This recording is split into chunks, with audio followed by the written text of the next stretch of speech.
టెక్కలి మండలం బన్నువాడ పంచాయతీకి చెందిన ఒక దివ్యాంగురాలు ఆసుపత్రికి వెళ్లేందుకు రోడ్డుపై వేచి ఉండగా గుర్తు తెలియని వ్యక్తి వచ్చి లిఫ్ట్ ఇచ్చారు. ఈ క్రమంలో తను టెక్కలిలో డ్రాప్ చేస్తానని చెప్పి గూడెం వైపు రహస్య ప్రాంతానికి తీసుకెళ్లేందుకు ప్రయత్నించగా దివ్యాంగురాలు బైక్ పై నుంచి దూకేయడంతో తీవ్రంగా గాయపడ్డాను అని ఆమె అన్నారు.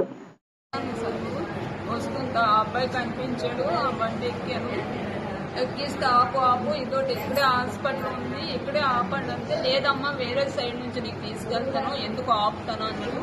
స్పీడ్ పట్టుకెళ్ళిపోండి, ఆపు నేను ఇక్కడ హాస్పిటల్ ఉంది వెళ్తాను అంటే లేదమ్మా నీకు ఎలా తీసుకెళ్తాను, నీకు డబ్బులు ఇస్తాను అన్నాడు. నాకు డబ్బులు వద్దు, నేను వికలాంగులతో వెళ్తాను, ఆ సార్లు వెళ్ళిపోతారు ఆపు అంటే ఆపలేదు. నేనేమి దూకిస్తాను సార్.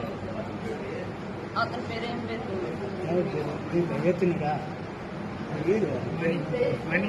Money sir. అట్లా జాయిన్ చేసిన తర్వాత నాకు ఏం వచ్చింది సార్, నాకు అక్కడికి ఏం లేదు, ఎలాగొచ్చాను ఏంటి తెలియదు సార్. ఇక్కడ హాస్పిటల్కి వస్తే నాకు ఏమొచ్చింది, అక్కడ పడిపోయిందన్నట. మరి ఎవరు తెచ్చి అందులో మీద వేసారు, అంబులెన్స్ మీద అట్లా వేసారు. నేను ఇక్కడికి వచ్చిన తర్వాత ఏమొచ్చింది సార్. నాకేం డబ్బులు వద్దు, నేను హాస్పిటల్కి వెళ్ళాలి, వికలాంగులు సార్ వచ్చేసారు, నాకు వికలాంగులు సర్టిఫికెట్ కావాలా, నాకే డబ్బులకేం దిగావని దాన్ని కాదు, నేను అన్నదాన్ని కాదు అని చెప్పాను. నేను అన్నదాన్ని కాదు, అలా దర్శనాలు లేవు, నాకు ఆపుతావా లేవంతా ఆపలేదు సార్. స్పీడ్ పట్టుకెళ్ళిపోండి ఆ అబ్బాయి.